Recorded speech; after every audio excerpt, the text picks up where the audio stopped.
اکثر مکی صورتوں کی ابتدا حروف مقطعات سے ہوئی ہے، تو اس سورہ کی بھی ابتدا حروف مقطعات سے ہوتی ہے۔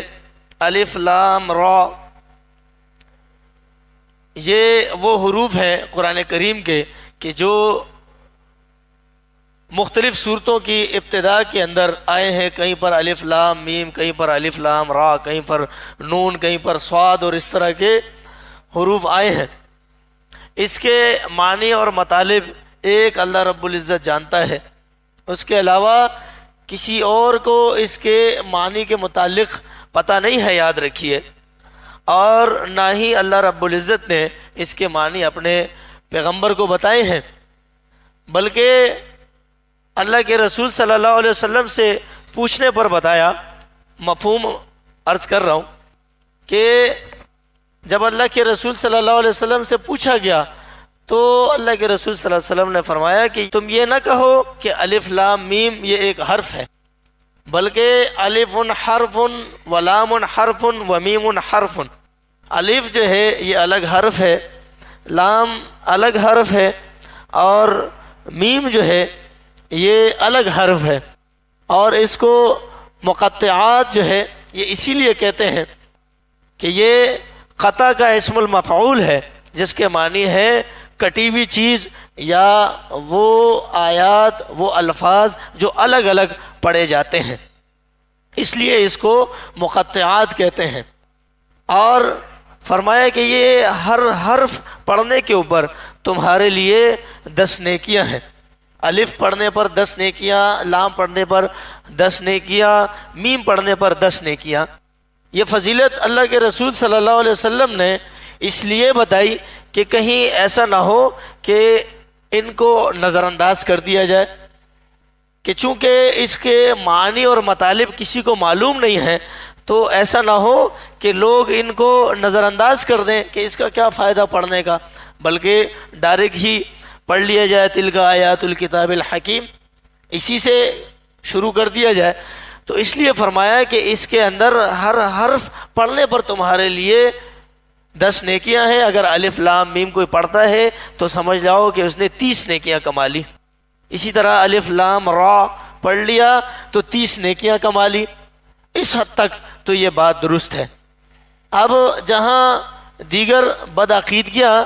قوم کے اندر پائی جاتی ہیں، ان میں ایک عقیدہ یہ بھی موجود ہے کہ قرآن کریم کے مختلف حروف مقطعات کو جمع کر کے ایک تختی پر لکھ کر کہیں لٹکا دیا جاتا ہے، مکان اور دکان کے خیر و برکت کے لیے اس کو بیچا جاتا ہے۔ اس بات کی وضاحت اس لیے کی جا رہی ہے کہ آج جس معاشرے کے اندر ہم رہتے ہیں تو یہ ہر ایک کے دسترس پر ہے، ہر ایک کے دروازے پر، ہر ایک کی دکان پر یہ چیز لا کر پہنچائی جاتی ہے، اور مختلف تختیوں کے اوپر اور مختلف پلاسٹک اور لکڑیوں کے اوپر اس کو خوشنما کر کے لکھا جاتا ہے، اور آپ کو دکان پر لا کر دیے جاتے ہیں کہ حروف مقطعات، قرآن کے مقطعات ہیں، یہ لوح قرآنی کا نام اس کو دے دیا گیا۔ اور اکثر لوگوں کے کاروباری مراکز میں جب آپ جائیں گے تو آپ دیکھیں گے کہ خوبصورت فریموں کے اندر یہ بنا کر انہوں نے لگائے ہوتے ہیں۔ تو اس لیے اس کی وضاحت کی جا رہی ہے کہ یاد رکھیے کہ یہ شرک پر مبنی عقیدہ ہے، اس کا قرآن اور حدیث سے دور تک کوئی تعلق نہیں ہے۔ ان حروف مقطعات کو اگر کوئی جمع کر کے لکھ کر لگا دے اس نیت سے کہ اس کی وجہ سے خیر و برکت ہوگی، تو میرے بھائیوں یہ کتنی احمقانہ بات ہے کہ جہاں جس گھر کے اندر پورا قرآن کریم موجود ہے تو وہاں قرآن کریم کے چند حروف کی کیا ضرورت ہے؟ وہاں تو پورا ذخیرہ موجود ہے جہاں سے یہ مقطعات اخذ کیے گئے ہیں، نکالے گئے ہیں، تو ماخذ تو وہیں پر موجود ہے، وہیں پر پوری کتاب موجود ہے۔ تو کیا اس کتاب سے خیر و برکت نہ ہوئی جو چند مقطعات یا چند آیات نکال کر لگا دیے گئے خیر و برکت کی غرض سے؟ یا اسی طرح قرآن کریم کے مختلف آیات جمع کر کے اس کو تعویذ کی شکل کے اندر گلے کے اندر لٹکا دیا جاتا ہے،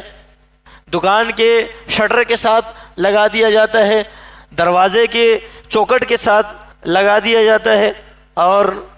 عقیدہ یہ ہے کہ اس کے نیچے سے جو گزر کر آئے گا تو بس معاملہ ٹھیک ہو جائے گا۔